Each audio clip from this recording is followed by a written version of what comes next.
وخير الهدي هدي محمد صلى الله عليه وآله وسلم وشر الأمور محدثاتها وكل محدثة بدعة وكل بدعة ضلالة وكل ضلالة في النار.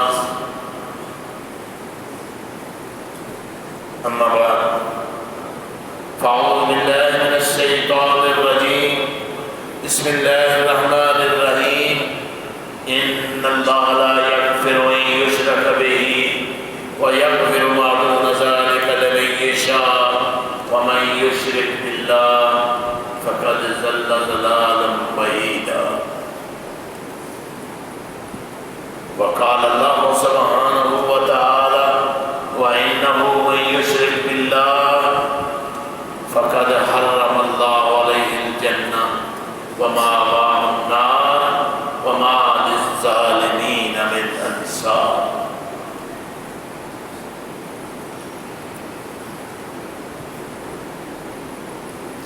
سب تعریفیں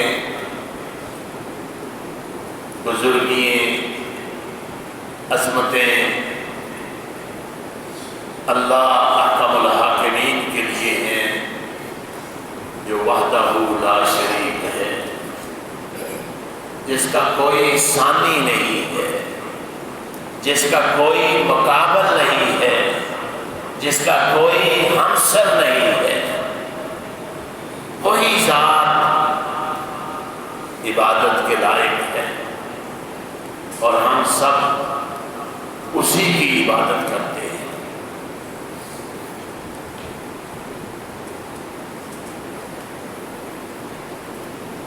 اور اطاعت کے لائق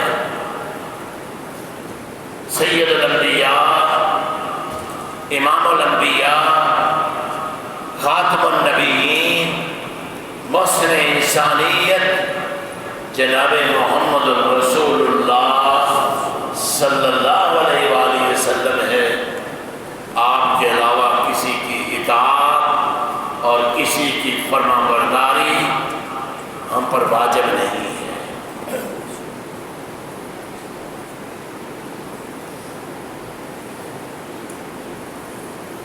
جو آیت میں نے آپ کے سامنے تلاوت کی ہے، ان اللہ لا یغفر ان یشرک بہ ویغفر ما دون ذلک لمن یشاء. بے شک اللہ تعالیٰ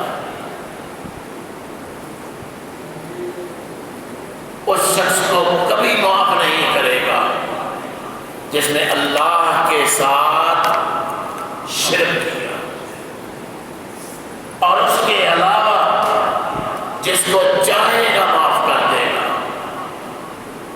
اور جس نے شرک کیا فقد ضل ضلالا بعیدا، وہ بہت دور کی گمراہی میں چلا گیا.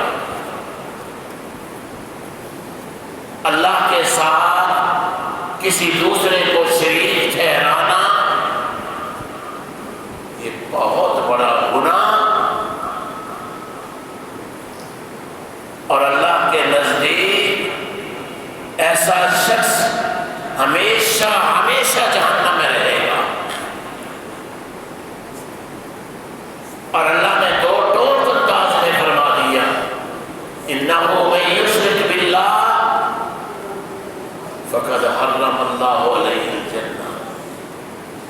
جس نے بھی کائنات من کان، کوئی بھی ہو، جس نے بھی اللہ کے ساتھ شرک کیا اللہ نے اس پر جنت حرام کر دی ہے. وَمَأْوَاهُ النَّارُ، اور اس کا ٹھکانہ جہنم میں ہے. وَمَا لِلظَّالِمِينَ مِنْ أَنصَارٍ، اور ایسے ظالموں کا کوئی ساتھی بھی نہیں ہوگا. بڑا عظیم فیصلہ اللہ نے اپنے قرآن میں بتلا دیا ہے. کوئی اس کا ساتھی نہیں ہوگا، کوئی اسے بچانے والا نہیں ہوگا، کوئی اس کی سفارش کرنے والا نہیں ہوگا. اور سفارش کیسے کر سکتا ہے؟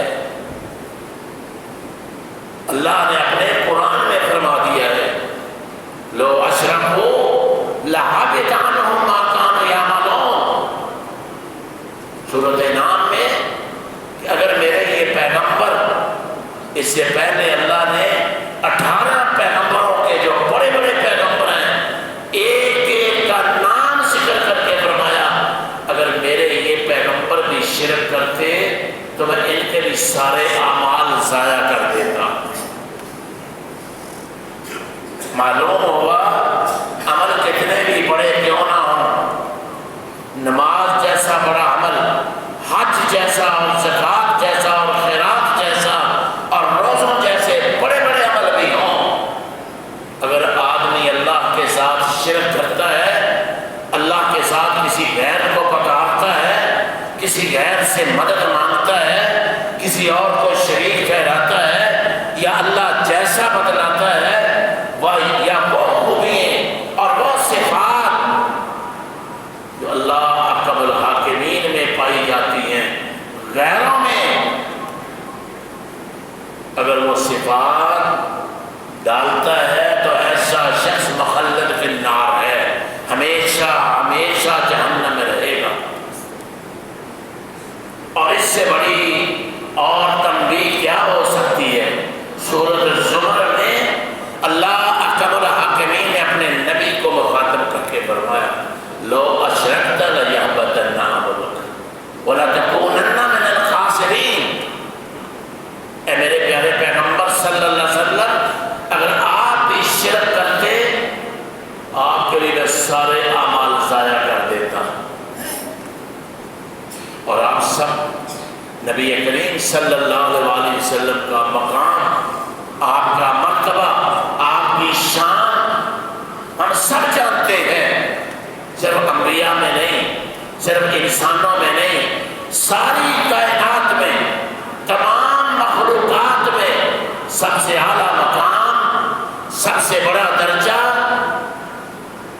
اللہ نے اپنے پیغمبر جناب محمد رسول اللہ صلی اللہ علیہ وسلم کو عطا فرمایا۔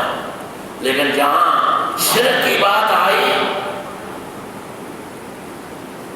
وہاں اللہ نے اپنے پیغمبر کو بھی تنبیہ فرما دی، اے میرے پیارے پیغمبر، اگر آپ بھی شرک کریں گے تو آپ کے بھی تمام اعمال میں ضائع کر دوں گا، اور اس سے بڑی وَلَتَكُونَنَّ مِنَ الْخَاسِرِينَ، اور آپ گھاٹے والوں میں سے ہو جائیں گے۔ کتنی بڑی تنبیہ ہے، حالانکہ ہمارا یہ ایمان ہے کہ نبی کریم صلی اللہ علیہ وآلہ وسلم شرک کر ہی نہیں سکتے، جس کو اللہ نے قیامت تک کے لیے خاتم الانبیاء بنا دیا، امام الانبیاء بنا دیا، اور پھر شان اور مرتبہ عطا فرما دیا، پوری انسانیت کی رہنمائی کرنے والے، اللہ کا راستہ بتلانے والے، اللہ کی توحید کھل کر بیان کرنے والے، اور سب سے پہلے آپ نے ہی یہ کوہ صفا پر چڑھ کر علم بلند کیا تھا، قولوا لا الہ الا اللہ تفلحوا تملک العرب والعجم۔ مکہ والو لا الہ الا اللہ کہہ دو کہ اللہ کے سوا کوئی الہ نہیں ہے، کوئی مشکل کشا نہیں ہے، کوئی حاجت روا نہیں ہے، کوئی اولاد دینے والا نہیں ہے، کوئی روزی دینے والا نہیں ہے، کوئی مصیبتوں کو دور کرنے والا نہیں ہے، کوئی مدد کرنے والا نہیں ہے سوائے اللہ کے۔ یہ ہمارا ایمان ہے کہ اللہ کی ذات میں اور اللہ کی صفات میں اور اللہ کے حکم میں جو بھی مداخلت کرے گا وہ مشرک ہے، اور یہ شرک اللہ کبھی اس کو معاف نہیں فرمائے گا۔ تمام انبیاء 1,24,000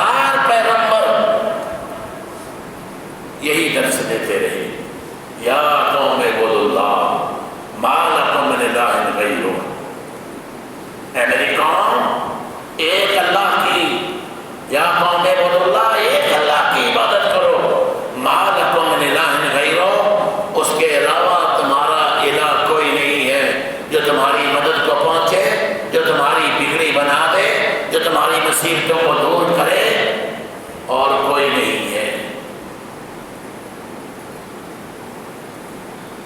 صدقہ و خیرات بھی اسی کے نام کی، اسی لیے اللہ کے پیغمبر جناب رسول اللہ صلی اللہ علیہ وآلہ وسلم نے فرمایا، پچھلے جمعے میں یہ حدیث بیان کی گئی تھی، من مات وهو يدعو لله ندا دخل النار،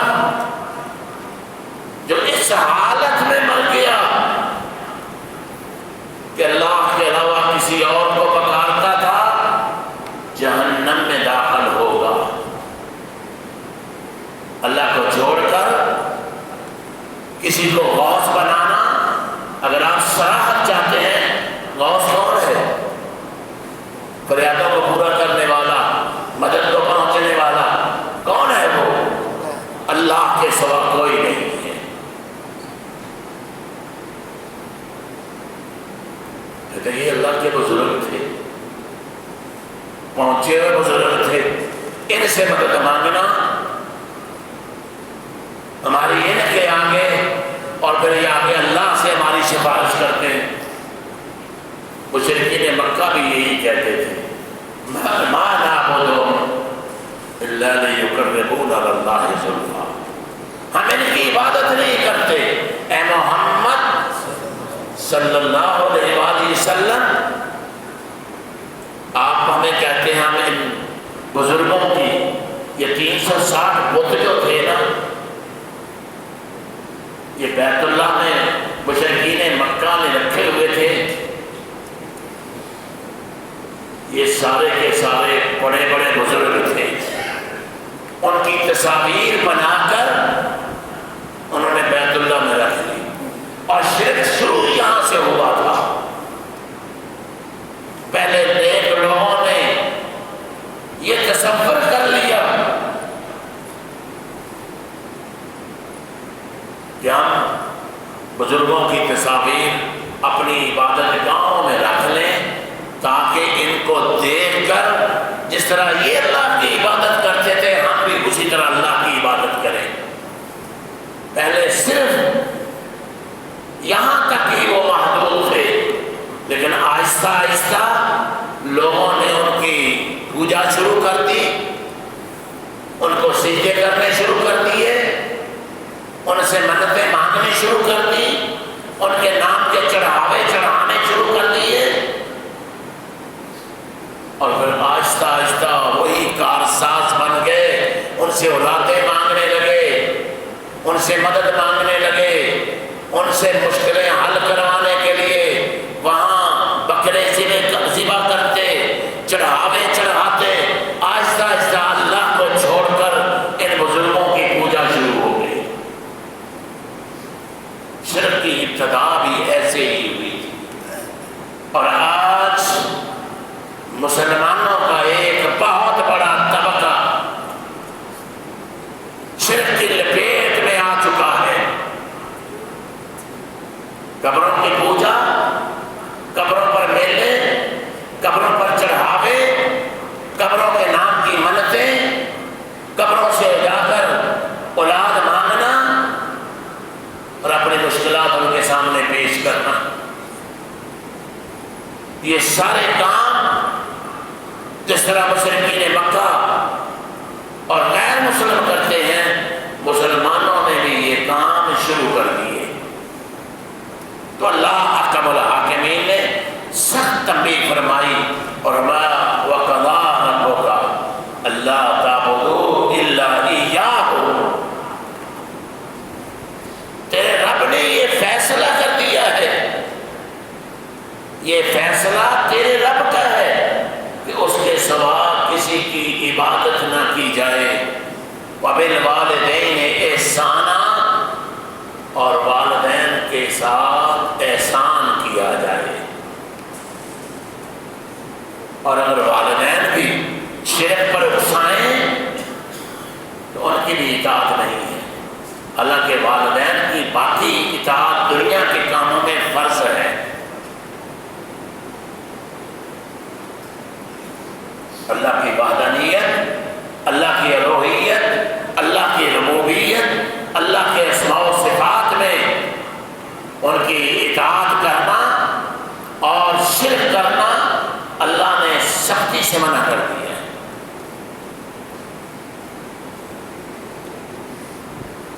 اللہ نے اس سے منع فرمایا ہے، فرمایا بالوالدین احسانا، اور والدین کے ساتھ احسان کرو۔ کسی شاعر نے اسی لیے تو کہا ہے توحید کی امانت سینوں میں ہے ہمارے، آسان نہیں مٹانا نام و نشان ہمارا۔ یہ توحید والے، یہ اللہ کی وحدانیت بیان کرنے والے، یہ اللہ کے سامنے جھکنے والے اور اللہ کے سامنے جھکنے کا حکم دینے والے تا قیامت رہیں گے، چاہے تھوڑے ہی لوگ کیوں نہ ہو۔ اور جب اللہ کا نام لینے والا کوئی نہیں رہے گا پھر قیامت آ جائے گی۔ اس لیے مومن یہ سمجھتا ہے وقت فرصت ہے کہاں، کام ابھی باقی ہے، نور توحید کا اتمام ابھی باقی ہے۔ مومن ہر وقت سوچتا ہے، سمجھتا ہے کہ شرک کو کس طرح مٹایا جائے، اس کا خاتمہ کس طرح ہے۔ شرک اور توحید آگ اور پانی ہے۔ مواحد کس کو کہتے ہیں؟ ایک اللہ کو ماننے والا، ایک اللہ کی عبادت کرنے والا، ایک اللہ کے حضور جھکنے والا، ایک اللہ کے نام کے نظر و نیاز دینے والا کبھی شرک نہیں کر سکتا۔ اس کی گردن تو کٹ سکتی ہے، اس کے ٹکڑے ٹکڑے تو ہو سکتے ہیں، اس کا قیمہ تو ہو سکتا ہے، لیکن وہ اللہ کی ذات میں اور اللہ کی صفات میں شرک نہیں کرتا۔ دنیا ادھر کی ادھر ہو جائے، اسی لیے اللہ نے حکم دیا ہے وَلَا تَدْعُ مِن دُونِ اللَّهِ مَا لَا يَنفَعُكَ وَلَا يَضُرُّكَ فَإِن فَعَلْتَ فَإِنَّكَ إِذًا مِنَ الظَّالِمِينَ۔ وَلَا تَدْعُ مَعَ اللَّهِ، نہ پکارو تم اللہ کے علاوہ من دون اللہ، لا تدعو من دون اللہ، اللہ کے علاوہ ان کو نہ پکارو، ما لا ينفعك ولا يضرك، جو نہ تمہیں نفع دے سکتے ہیں نہ تجھے نقصان پہنچا سکتے ہیں۔ کوئی ہے اللہ کے علاوہ کوئی نفع دینے والا، کوئی عزت دینے والا، کوئی رزق دینے والا، کوئی اور داتا ہے؟ کوئی جو مر جائے، جس کو ہم خود نہلائیں دہلائیں کفن پہنائیں چارپائی پر اٹھا کر دفن کر آ جائیں، پھر وہ بیٹے دینے لگ جاتا ہے، پھر وہ مشکلات حل کرنے لگ جاتا ہے، پھر وہ ہماری پکاریں سننے میں لگ جاتا ہے۔ عجب تماشا ہے یہ، غور و فکر نہیں کرتے ہم لوگ سمجھتے نہیں ہیں۔ اللہ نے نصارہ کے بارے میں ایسے ہی فرمایا ہے لَقَدْ كَفَرَ الَّذِينَ قَالُوا إِنَّ اللَّهَ ثَالِثُ ثَلَاثَةٍ۔ جب ہم کہتے تھے یہ تو بہت ہے جن کو لوگ پکارتے ہیں، عیسیٰ علیہ السلام کون تھے بھائی؟ اللہ کے اولے العزم پیغمبر۔ اللہ نے فرمایا لَقَدْ كَفَرَ الَّذِينَ قَالُوا ان اللہ ثالث ثلاثہ، بے شک البتہ تحقیق اور لوگوں نے کفر کیا جنہوں نے کہا عیسیٰ تینوں کا تیسرا ہے۔ ہم مانتے اللہ بھی الہ ہے۔ ایک گروہ عیسائیوں میں یہ اس قسم کا تھا، وہ کہتے ہیں ہم مانتے ہیں اللہ الہ ہے، لیکن عیسیٰ بھی الہ ہے، اس کی ماں مریم بھی الہ ہے۔ وَمَا مِنْ إِلَٰهٍ إِلَّا إِلَٰهٌ وَاحِدٌ۔ اللہ نے سخت ان کی تردید فرمائی، وَمَا مِنْ إِلَٰهٍ، نہیں ہے کوئی الہ مگر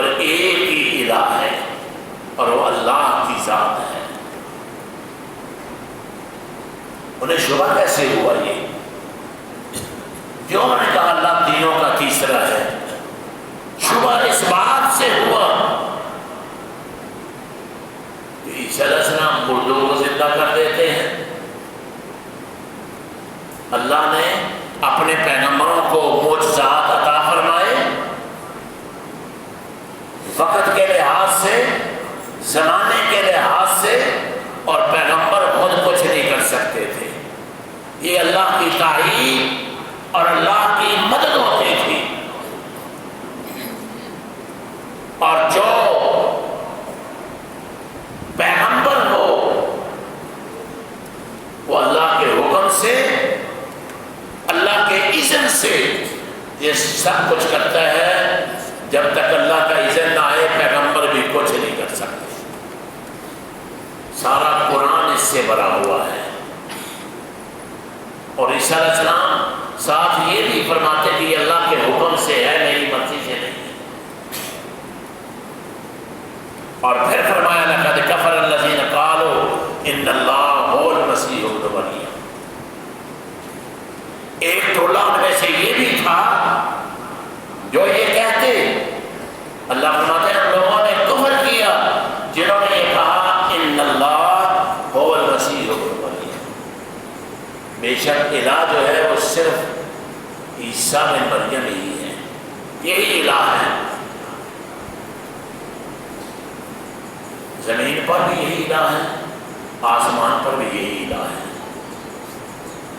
یہ ایک ہی ہے، روح دھار کر اب زمین پر آ گیا ہے. اس طرح ہمارے بھی کئی جاہل لوگ یہ کہتے ہیں، جبریل کہتا مجھے پتہ ہی نہیں چلتا، میں نیچے آیا تو اس نے بھی پگڑی پہنی تھی، اوپر گیا تو اس نے بھی پگڑی پہنی ہوئی تھی. دونوں ایک ہی ہیں. یا ایک گروہ یہ بھی ہے، مسلمانوں کا ایک گروہ یہ بھی ہے جو کہتا ہے نور میں نور اللہ، اللہ کے نور میں سے نور. اللہ کیا کہتا ہے؟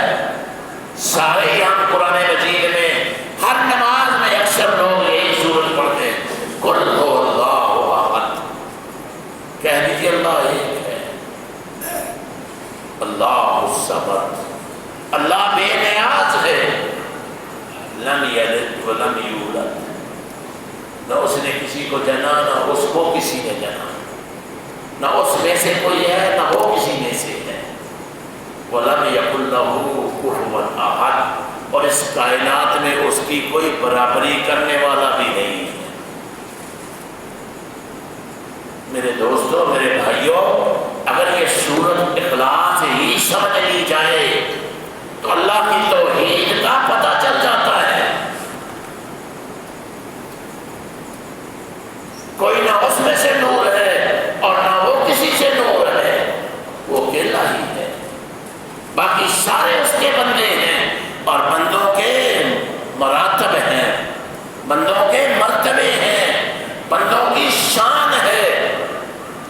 انبیاء کے مرتبے اور ہیں، اولو العزم پیغمبروں کے مرتبے اور ہیں، اولیاء اللہ کے مرتبے اور ہیں، عام مسلمانوں کے مرتبے اور ہیں. اور جنت میں بھی سب سے اعلیٰ مقام امام الانبیاء سید الانبیاء جناب رسول اللہ صلی اللہ علیہ وسلم کو عطا کیا جائے گا. دنیا میں بھی اعلیٰ مقام، آخرت میں بھی اعلیٰ مقام، پھر انبیاء کا مقام ہوگا، پھر اولیاء اور شہداء کا مقام ہوگا. تو ان کے درجات ہوں گے، لیکن نہ اللہ سے کوئی ہے نہ اللہ کسی سے ہے، نہ اس کو کوئی نور ہے، نہ اس کا کوئی بیٹا ہے، نہ اس کی کوئی بیٹی ہے، نہ اس کی کوئی بیوی ہے، وہ اکیلا ہی ہے. اور جو چاہتا ہے کرتا ہے، جیسے چاہتا ہے کرتا ہے، جب چاہتا ہے کرتا ہے. کوئی اس کی حکمرانی میں دخل دینے والا نہیں ہے.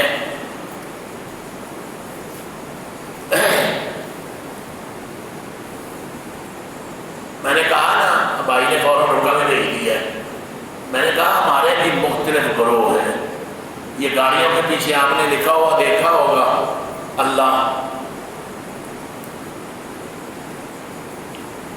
وہ کیا لکھا ہوتا ہے؟ محمد صلی اللہ علیہ وسلم، فاطمہ، حسن اور حسین، اور اس طرح کے یہ کلمات جوڑ کر یہی اللہ ہے. وہ سمجھتے ہیں یہی اللہ ہے.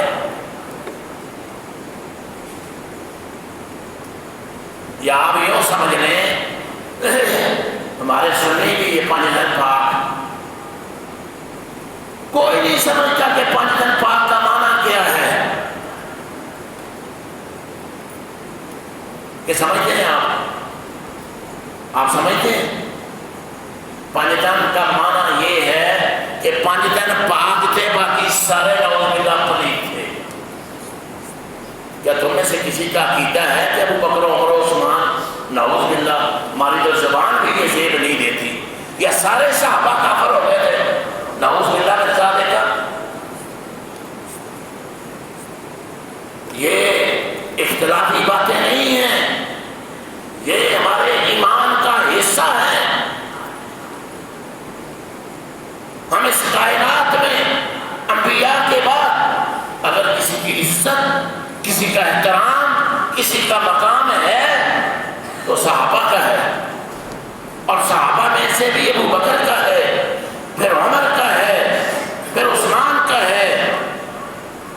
حضرت عبداللہ بن عمر فرماتے ہیں ثم لا نعدل بینہم، پھر ہم باقیوں میں کوئی تفریق نہ کرتے. حالانکہ اشرف مبشرہ بھی ہے جن کو اللہ کے پیغمبر جناب رسول اللہ صلی اللہ علیہ وسلم نے دنیا میں جنت کی بشارت دی. انشاءاللہ یہ مقام آئے گا جب بیان ہوگا کہ رسول اللہ صلی اللہ علیہ وسلم نکلے، ابو بکر و عمر بھی ساتھ نکلے. جناب رسول اللہ صلی اللہ علیہ وسلم تشریف فرما ہوئے، ابو بکر و عمر بھی ساتھ ہی تشریف فرما ہوئے، یعنی بیٹھ گئے. ابو بکر و عمر، رسول اللہ صلی اللہ علیہ وسلم نے تناول فرمایا، ابو بکر و عمر نے بھی تناول فرمایا. اور ہم کہتے ہیں دنیا میں بھی وہ اکٹھے تھے اور سفر آخرت میں بھی دونوں تینوں اکٹھے ہی ہیں. اللہ نے ان کو مقام عطا کر دیا جس میں کوئی شک و شبہ نہیں ہے. اور حسد کرنے والے، جلنے والے جلتے رہے، اور اللہ نے ان کو اعلیٰ مقام عطا فرما دیا کہ مرتے وقت بھی ان کی قبریں جناب رسول اللہ صلی اللہ علیہ وسلم کے ساتھ ہیں. اپنی گاڑیوں پر یہ لکھنا نہ لکھیں. ہمارے نزدیک سارے تن پاک ہیں، سارے صحابہ پاک ہیں، سارے صحابہ عدول ہیں. ان کی عظمت میں، ان کی صحابیت میں اور ان کے مقام میں ہمیں کوئی شک و شبہ نہیں ہے. تو میں عرض کر رہا تھا عیسائیوں کا ایک ٹولہ یہ بھی تھا جو یہ کہتا تھا عیسیٰ بن مریم ہی الہ ہے. فرمایا قل فمن یملک من اللہ شیئا، کون ہے جو اللہ سے کسی ایک چیز کا بھی مالک ہو؟ عیسیٰ علیہ السلام کو سمجھتے ہیں کہ اللہ نے اس کو کوئی اختیارات دے دیے ہیں. مریم کو سمجھتے ہیں اللہ نے اس کو کوئی اختیارات دیے ہیں. ان اراد ان یہلک المسیح ابن مریم، اگر اللہ یہ ارادہ کر لے کہ عیسیٰ بن مریم کو ہلاک کر دے، وَأُمَّهُ، اور اس کی ماں کو بھی ہلاک کر دے، وَمَنْ فِي الْأَرْضِ جَمِيعًا، اور ساری کائنات کو بھی ہلاک کر دے، کوئی ہے بچانے والا؟ اگرچہ عیسیٰ بن مریم بھی ہوں، عیسیٰ بن مریم کی وہ تو عظیم ترین لوگ تھے، اولو العزم پیغمبر تھے، اور مریم بنت عمران ایک اس کائنات کی عظیم ترین عورت تھی. فرمایا 5 عورتیں اس کائنات کی عظیم ترین عورتیں ہیں. خدیجہ بنت خویلد، مریم بنت عمران، فاطمہ بنت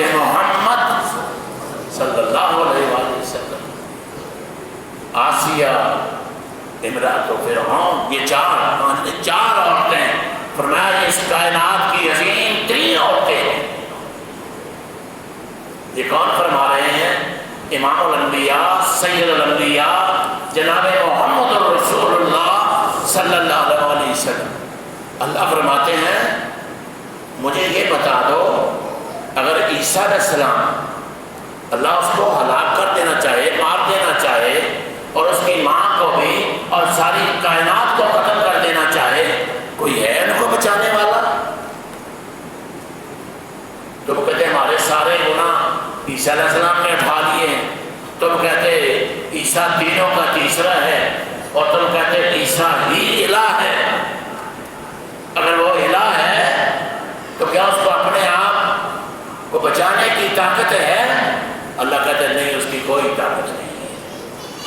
قرآن پڑھیں تو رونگٹے کھڑے ہو جاتے ہیں، سمجھ نہیں آتی کہ آج کا مسلمان کدھر جا رہا ہے، کیوں جا رہا ہے، کیوں قرآن نہیں پڑھتا، کیوں اس کو اللہ کی توحید کی سمجھ کیوں نہیں آتی؟ اور یہودی کیا کہتے تھے؟ وقالت اليهود عزیر ابن اللہ، عزیر علیہ السلام اللہ کے بیٹے ہیں،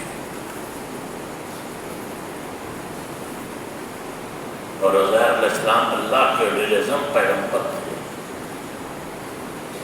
سوئے رہے 100 سال۔ عرض کی یا اللہ اس بستی کو جو کس طرح زندہ کرے گا، یہ تو ویران پڑی ہے، تباہ ہو گئی ہے۔ جس طرح کہ بعض لوگ یہ کہتے تھے، ایک ہڈی، ایک کافر ایک ہڈی لے کر آ گیا قبرستان میں سے، اور رسول اللہ صلی اللہ علیہ وسلم کے سامنے لا کر